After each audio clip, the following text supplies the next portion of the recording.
कर अगेंस्ट शेखर एक जीवनी भाग एक। अब तक हमने देखा कि शेखर की जो बहन सरस्वती है उसका विवाह हो चुका है और उसके दोनों भाई बड़े भाई कॉलेज जा चुके हैं। अब उसके आगे एक दिन अकारण ही उसने देखा, अब वह और नहीं सह सकता। उसके मन में भाव हुआ, क्या इतने बड़े संसार में मेरे लिए जगह नहीं है जो मैं यहाँ रहकर अन्याय सहूँ। और वह एक ओवरकोट, एक बिस्कुट का पैकेट, एक डबल रोटी लेकर घर से निकल खड़ा हुआ। कहाँ के लिए उसे स्वयं नहीं जानना। उसने इतना मालूम था कि वह कहीं को नहीं कहीं से जाना चाहता है, कहीं से जिसे वह सदा के लिए पीछे छोड़ आया है। दिन भर चलकर वह थक कर सो गया। दूसरे दिन वह एक जल प्रपात के नीचे पहुंचा और दिन भर उसी को देखा किया, लेकिन सौंदर्य खाया नहीं जा सकता और डबल रोटी खत्म हो गई थी। शेखर जलप्रपात को देखा किया, पहले उसके प्रति आदर, फिर आकर्षण, फिर उसमें एक स्वरता, परिवर्तनहीनता, इसीलिए अधमता दिखने लगी। फिर शेखर को हुई एक ग्लानि, एक शोक, और वह लौट पड़ा। एक रात कहीं राह में काट कर दूसरे दिन सवेरे घर पहुंच गया। उसने घर के जीवन को स्वीकार नहीं किया, लेकिन उसके प्रति एक नए आदर और विस्मय का भाव उसके मन में हुआ। उसके पिता ने उसके भागने को और उसे चुपचाप स्वीकार कर लिया। उससे पूछा नहीं कि वह कहाँ गया, क्यों गया था। अपनी ही अशांत चित्तता, अस्थिरता शेखर के लिए असह्य होने लगी। उसे लगने लगा वह कुछ चाहता है, लेकिन क्या चाहता है यह जान नहीं पाया। इसी को जानने के लिए वह अनेक प्रकार की चेष्टाएं करने लगा, अनेक रास्तों पर एक साथ ही भटकने लगा। दूर से देखा जाए तो मानवता का सार विकास कम से कम अभी तक यही है। मानव कुछ चाहता है लेकिन जानता नहीं कि क्या, और उसे जानने की खोज में अनेक रास्तों पर एक साथ ही भटकता रहा है। मानो सारी मानवता अपने जीवन की गति कितनी दीर्घ व संधि पर खड़ी है और अपने से उलझ रही है। उसका यौवन, उसके कृतित्व के दिन अभी आगे हैं, और उस विशाल का एक छोटा सा प्रतिरूप समुद्र का अविरल मर्म अपने भीतर छिपाए छोटी सी सीपी शेखर भी अपने से उलझ रहा था और अपने को पाना चाह रहा था। उसे लगता उसके शरीर में कोई परिवर्तन हो रहा, उसे लगता वह बीमार है, उसे लगता उसमें बहुत शक्ति और स्फूर्ति आ गई, उसे लगता उससे जीवन की एक नई किश्त मिलने वाली है, और वह अपने ही मद से उन्मत्त कस्तूरी मृग की तरह या प्लेग से आक्रांत चूहे की तरह या अपने दुम का पीछा करते हुए कुत्ते की तरह अपने ही आसपास चक्कर काट कर रह जाता। जब रात खूब घनी हो जाती तब शेखर दबे पांव बैठक में जाकर ग्रामोफोन उठाकर अपने कमरे में ले आता, दरवाजे बंद कर लेता और एक विशेष रिकॉर्ड को बार बार बजाया करता। ग्रामोफोन पहले के टाइम में म्यूजिक सिस्टम जो था, किसी अंग्रेजी संगीतकार का वायलिन का रिकॉर्ड था, जिसका नाम देखने का भी उसे कभी ध्यान नहीं हुआ और जिसकी तर्ज असंख्य बार सुनकर भी याद नहीं हुई।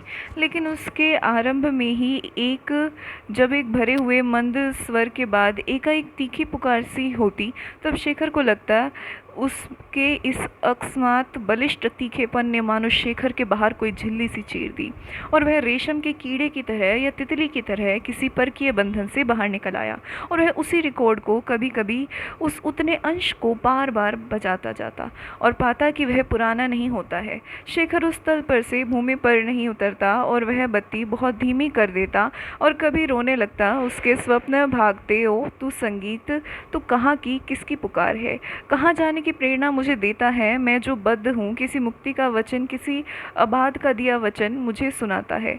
तब वह एकाएक रिकॉर्ड बंद करके कविता लिखने लगता, लेकिन मैं समाप्त होते ही उसे लगता उसका शरीर फिर जाग उठा, फिर वह झिल्ली के भीतर बंद गया है। अपने शरीर की मांग वह नहीं समझता, लेकिन उसे लगता वह कुछ अनुचित, कुछ निषेध, कुछ पापमय, और वह चाहता किसी तरह उसे दबा डाले, कुचल डाले, धूल में ऐसा मिला डाले कि उसका पता भी ना लगे, चाहे शरीर ही उसके साथ क्यों न नष्ट हो जाए।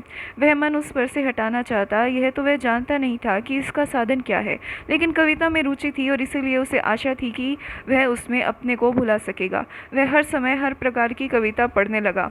उसने संस्कृत कवि पढ़े, उसने उर्दू के अनुवाद पढ़े, उसको जो कवि उसकी पाठ्य पुस्तकों में थे, टेनिस, वर्ड्सवर्थ, शेली, क्रिस्टीना रोसेटी, स्कॉट, सब समूचे पढ़ डाले।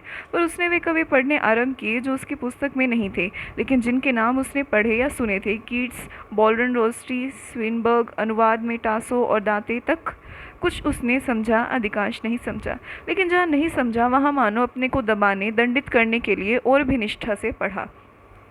लेकिन यहाँ भी कुछ कविताएं उसके मन में बैठ गई और उसे उसी अशांति की ओर खींचने लगी।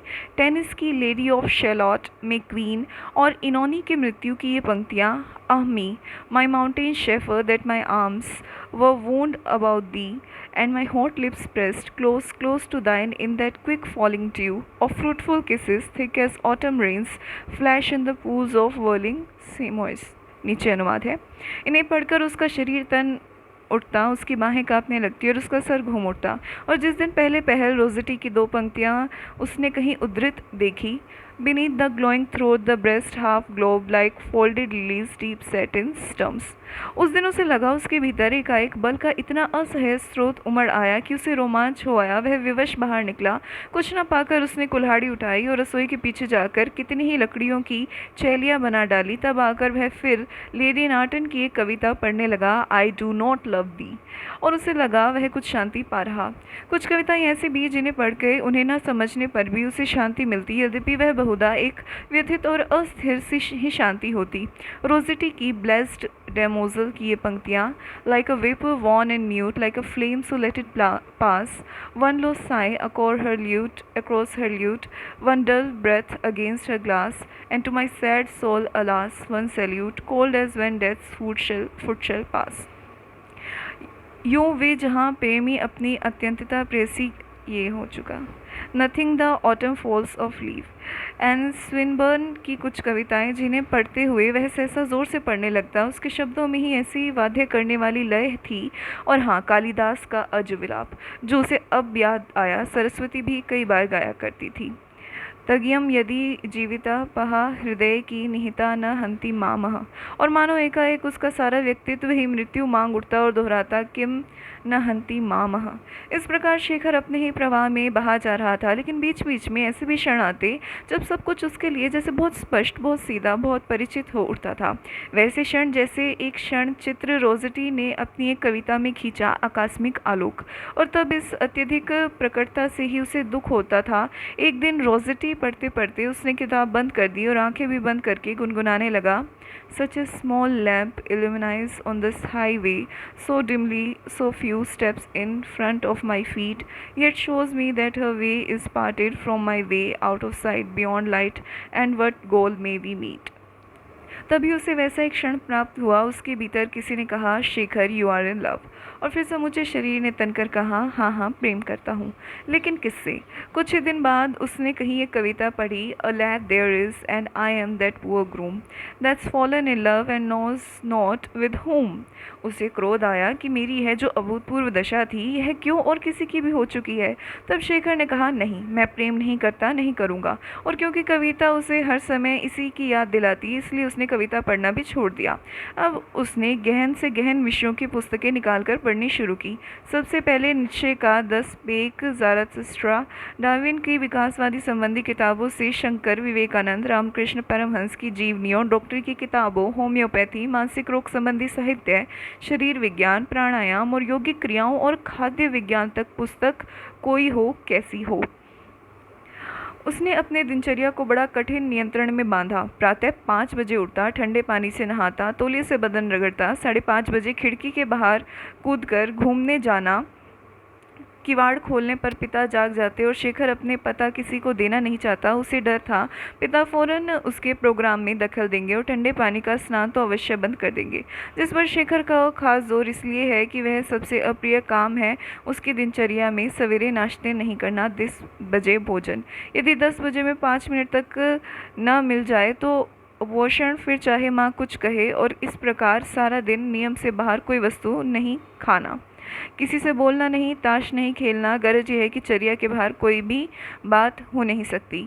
और चर्या ब्रिटिश शासन की तरह मनोनीत अर्थ को अनुमति भी नहीं देती। उसमें परिवर्तन के लिए स्थान था तो एक कि जिस काम में बहुत अनिच्छा हो उसे 2 बार किया जाए। प्राय शेखर को 2 बार नहाना पड़ जाता था, जिसका तरीका यह था कि पहली बार नहाकर बदन सुखाकर कपड़े पहन ले और गर्म होते ही उन्हें उतार कर फिर नहाए।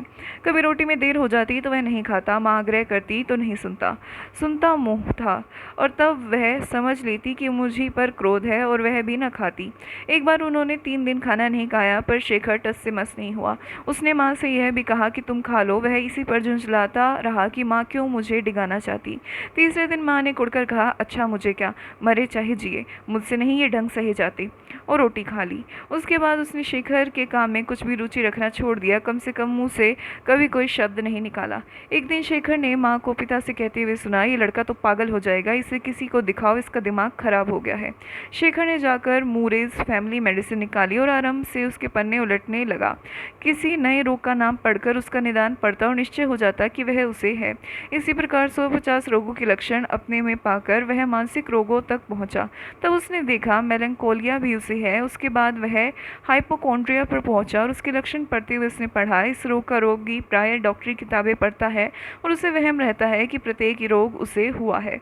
शेखर ने कहा, अरे यही तो मुझे है। उसने किताब बंद कर दी। तब एकाएक उसके सब रोग दूर हो गए। वह ठठाकर हंस पड़ा।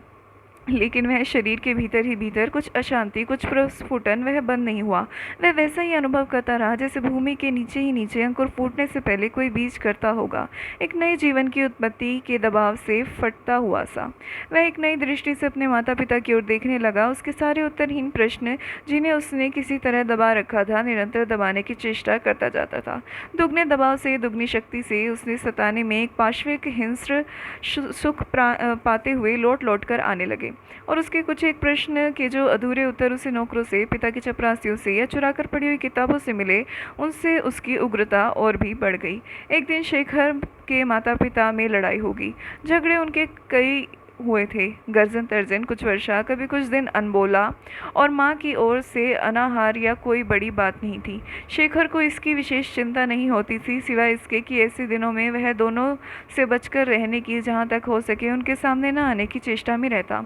पर उस दिन उसकी बातों की भनक कान में पड़ते ही शेखर ने जान लिया कि यह झगड़ा कुछ और प्रकार का है। वह जो कुछ थोड़ा बहुत वहीं से सुन सकता, सुनने की चेष्टा करके लगा, पास आने की उसे हिम्मत नहीं हुई। वह अधिक नहीं सुन पाया, केवल कभी जब उसके स्वर बहुत ऊंचे हो जाते तभी वह कुछ सुन लेता। माँ ने कहा, तुम मुझे मार डालो। पिता ने कहा, कुछ शर्म करो कोई। इसके आगे कहा जरूर, पर शेखर सुन नहीं पाया। वह दबे पांव उठाकर किवाड़ के पीछे आया और उसकी आड़ में से झांककर धक से होकर एकदम लौट गया। छोटी गोल मेज के एक और पिता खड़े और उसके सामने दूसरी ओर माँ थी। उनका आंचल सर पर नहीं था और छाती खोलकर खड़ी वह कह रही, तुम मुझे मार डालो। पिता एकदम दफ्तर चले गए। शेखर ने कमरे में एक विचित्र सा स्वर सुना, शायद माँ छाती पीट रही थी। 2-4 बार पीटकर वे कहीं दूर कमरे में चली गई। शेखर खिड़की के आगे बैठा था, वहीं से बाहर देखता हुआ इस घटना को मन में फेरने लगा। उसे याद आया, कुछ दिनों से माता पिता में जाने क्यों खिंचाव सा है। वैसे उसने महत्व नहीं दिया था, लेकिन आज उसे जान पड़ने लगा कि इस विस्फोट का मूल कई दिनों से फैलता चला आ रहा है। खिड़की के सामने से होकर माँ निकली। शेखर ने देखा, उनकी चाल में एक दृढ़ता है जो सदा नहीं होती, और वे सीधी तेजी से चली जा रही। और फिर वह सोचने लग गया। शाम को पिता दफ्तर से लौटे, उन्हें द्वार पर मिलने कोई नहीं आया। भीतर गए, नौकर ने चाय तैयार कर रखी थी, पर वहाँ कोई नहीं बैठा था। सोने के कमरे में गए, वहाँ कोई नहीं था। रसोई के आंगन में गए, वहाँ कोई नहीं था। बाहर झांका, नौकर चुपचाप खड़ा था। शेखर ने स्वयं न प्रकट होते हुए भी यह सब देख लिया। पिता ने आकर पूछा, तुम्हारी माता कहाँ है? पता नहीं। रविदत्त, चंद्र, यहाँ आओ। जी। तुम्हारी माता कहाँ है? पता नहीं, अंदर होगी। अंदर तुम्हारा सर। पिता धधक उठे। उन्होंने पूरे हाथ से एक तमाचा चंद्र को लगाया और एक रवि को, जिससे दोनों भन्ना गए। फिर शेखर के पास आकर उसे छाती में इतनी जोर से धक्का दिया कि वह दूसरी कुर्सी से टकराकर गिरा। तुम सब यहाँ किस लिए मरे हो जब माँ का पता नहीं रख सकते? विवश क्रोध की चरम सीमा एक आदर मांगने वाली चीज़ है। शेखर ने उठकर बिना प्रतिहिंसा के पिता की ओर देखकर कहा, आज दफ्तर गए थे? आप दफ्तर गए थे? तब घूमने गई थी। पिता ने कान के पास घूंसा लगाते हुए कहा, पहले क्यों नहीं कहा था? फिर एकाएक उनका स्वर टूट गया। बोले, वह गई, चली गई। ये शब्द मानो उन्हें और भी जड़ित करने लगे। उन्होंने कहा, गई, जरा सी बात पर यूं ही लड़कर चली गई। ऐसा जान पड़ने लगा मानो वे हिलना चाहते हैं और हिल नहीं सकते। तीर से आहत उठने से विवश हिरन की तरह वे शेखर की ओर देखने लगे। शेखर, तुम्हारी माँ चली गई। तब एकदम से उनका जड़ित क्रोध सजीव क्रिया में परिणत हो गया। गिरकर नीचे ही बैठे हुए शेखर को बालों से पकड़कर उठाते हुए बाहर की ओर ढकेलते हुए उन्होंने कहा, मरते क्यों नहीं तुम? जाओ उसे ढूंढो। किवाड़ को लात मारकर खोलते हुए, किधर गई थी वह? और बाहर दौड़ पड़े। शेखर एक ओर गया, वे दूसरी ओर। नौकर भी कुछ समझकर एक ओर चल पड़े। घर से 2 मील पर एक जंगल था। उसी के पास ही खुली जगह में माँ इधर उधर घूम रही थी। शेखर ने दूर से उन्हें देखा और साथ ही देखा कि और दूर और से पिता पिता चले आ रहे। वहाँ से वह उल्टे पांव लौट पड़ा। उसे लगा कि वह मर भी जाए तो उससे आगे का दृश्य देखने के लिए नहीं रुक सकेगा। अंधेरा होते होते दोनों लौट आए। पिता ने बाहर ही से नौकर को आवाज़ दी, हम खाना नहीं खाएंगे, माँ जी की तबीयत ठीक नहीं, और सोने के कमरे में चले गए। दरवाज़ा बंद कर लिया। सवेरे शेखर ने देखा कुछ नहीं, लड़ाई के चिन्ह नहीं, वह पहले के बादल मिट गए। शेखर के जीवन में पहली बार पिता ने चाय का आधा प्याला पीकर माँ से कहा, आज बहुत अच्छी बनी है, ले यह प्याला तू पी। शेखर ने कुछ और भी देखा। घर की एक जो युवती नौकरानी है, जो कमला को खिलाती है और सदा हंसती रहती, वह बड़ी सहमी हुई सी और दूर दूर हो रही, यद्यपि उसे किसी ने कुछ कहीं कहा। शेखर घर के बाहर खड़ा था। दोपहर का समय था। तार वाले ने एक तार ला कर दिया। शेखर ने पिता की ओर से दस्तखत किए और तार लेकर भागा हुआ भीतर गया। पिता सोने के कमरे में थे। दरवाज़ा बंद था। शेखर ने जल्दी से द्वार खोला और कहा, पिताजी। माता पिता अलग हट गए। पिता ने एक बार घूरकर उसकी ओर देखा, फिर सहज स्वर में कहा, क्या है? लेकिन माँ लज्जा से सकपकाई हुई सिर झुकाए और मुंह फेरे खड़ी रही। पिता ने फिर कहा, क्या है? शेखर ने लपकाकर तार पिता को दे दिया। उन्होंने बढ़कर कहा, सुनो, सरस्वती की लड़की हुई है। माँ ने विस्मय से कहा, हाँ, अभी? पिता ने कहा, शेखर तुम जाओ। शेखर धड़कते हुए हृदय से बाहर चला आया, पीछे द्वार बंद करता हुआ, ताकि उसकी आड़ में खड़ा सुन सके। माँ ने कहा, अभी तो 8 महीने हुए हैं। पिता ने विस्मय दिखाते हुए कहा, हाँ देखो। शेखर को लगा वे द्वार की ओर आ रहे। वे भाग गया। सरस्वती की लड़की हुई सरस्वती के। और शादी के बाद रमा अपने पति के घर चली गई। शेखर सोचने लगा, तब सरस्वती के शरीर में भी लड़की छिपी हुई थी। और उस दिन सरस्वती ने कहा था, मुझे नहीं पता। आज होती तो शेखर पूछता, आज तो उसे पता है ही, अगर उस दिन नहीं भी था। पर क्या वह बताती? और उसी उलझन में शेखर को याद आया, उस समय जब उसने द्वार खोला था तब क्या था, जिससे वे सहमे, क्यों माँ लज्जित हुई? था कुछ नहीं। उसने देखा था पिता के बाहें माँ को घेरे हुए और पिता कुछ कर रहे थे, बस। शेखर जानता है कि कभी स्वयं उसने बाहें किसी को घेर लेने, दबा लेने को फड़क उठती और इसकी कल्पना में उसे सुख होता, अभिमान होता, अपने प्रति आदर होता। तब वह डर, वह लज्जा क्यों क्यों क्यों? बाहें हैं, सामर्थ्य है, क्या था जो छिपा था, जो शेखर नहीं देख सकता और जो लज्जास्पद था? अब यह प्रश्न गूंज ही रहा था कि सरस्वती का पत्र आया, लड़की मर गई। माँ ने पढ़कर पिता से कहा, उसने लिखा है लड़की 8 मासी थी। फिर कुछ ऐसे भाव से कि यही होना था, उन्होंने कहा, हाँ। 4 दिन और 6 घंटे की होकर लड़की मर गई। और माँ कहती है, सरस्वती ने लिखा है कि लड़की 8 मासी थी। यह और नया रहस्य क्या है? शेखर ने मौका पाकर रसोइये से पूछा, 8 मासा बच्चा कैसा होता है जो 8 मास बाद पैदा हो जाए? क्या मतलब? किससे 8 मास बाद? बच्चा 9 महीने माँ के पेट में रहता है ना। इसे गांठ में बांधते हुए शेखर ने पूछा, वहाँ कहाँ से आता है? रसोइया हंसने लगा, बोला, शेखर बाबू, यह अत्ती से पूछो। और उस युवती नौकरानी की ओर इशारा करके और भी जोर से हंसने लगा। शेखर उससे कुछ शर्माता था, पर उसके पास भी गया। वह शेखर की भाषा नहीं जानती कि शेखर किसी तरह उसकी भाषा में इतना ही कह पाया, बच्चा किस तरह। अत्ती हंसने लगी। उसे शेखर का प्रश्न नहीं समझ आया। उसने शेखर की नकल करते हुए कहा, बच्चा किस तरह, और फिर दोनों हाथ घुमाकर बताया कि मैं नहीं समझी। शेखर किसी तरह अपना प्रश्न समझाने की चेष्टा में था। माँ ने आकर पूछा, तू यहाँ क्या कर रहा है? शेखर सक पका कर गया। अत्ती अपने काम में लग गई। माँ ने और भी स्निग्ध स्वर में कहा, क्या कर रहा तू अत्ती के पास? क्यों री अत्ती, क्या कहता है यह? अत्ती ने सिर झुकाए हुए कहा, मुझे तो पता नहीं। शेखर चला गया। इस अंधकार के पट पर बिजली की तरह थिरकती हुई आई एक रेखा, शारदा। शेखर के पिता का बंगला बबूल के वृक्षों और झाड़ियों से घिरे हुए एक पहाड़ के अंचल में है। उनके घर के सामने तलहटी के पार के पहाड़ के शिखर पर एक छोटा सा पेड़ है, जिसकी शाखाएं और पत्तियां मिलकर आकाश की पृष्ठभूमि पर अंग्रेजी एस अक्षर का आकार बना देती है। शिखर से कुछ उतरकर चारों ओर ये पहाड़ देवदारू, चीड़ और यूकलिप्टस वृक्षों के वन से घिरा हुआ है। यही सुदूर चित्र शेखर की चंचल आंखों का एकमात्र खाद्य है। आंखें जो कितनी नूतनता की, कितनी परिवर्तन की भूखी हैं, और जो अपने सब को पर्याप्त एक स्वरता से उकताई हुई है। शेखर के पिता उस देश में परदेशी हैं। उनके उत्तर भारत की प्रांतीय यहाँ दक्षिण प्रांतीय और सांप्रदायिकता में खो गई है। वे आदरणीय होकर भी बहिष्कृत हैं, और इससे उत्पन्न अकेलेपन के अलावा शेखर अकेलेपन की उस भयंकर अवस्था में भी है जिसे संसार का सारा अन्याय, सारा धैर्य और भय, साहस और कायरता, उद्दंडता और विश्वास और स्नेह, संदेह और क्रोध, प्रेम और विद्वेष एक साथ ही भरा हुआ है। उनके भूखों भूखा भूखा शेखर, स्वयं अपनी भूख को न पहचानने वाला शेखर, अपने किसी प्रश्न का उत्तर न पाकर सब और उपेक्षा और निराश की दीवारें खड़ी पाकर अपने कमरे की खिड़की के आगे बैठ जाता और आकाश में बिखरे से उस एस चिन्ह को देखता हुआ सोचा करता था, यह क्या मेरा ही नाम विधाता ने उस विराट शून्यता में लिख डाला है? क्या डेमोक्लिस की तलवार की तरह यह शाप सदा ही मेरे ऊपर मंडराता रहेगा?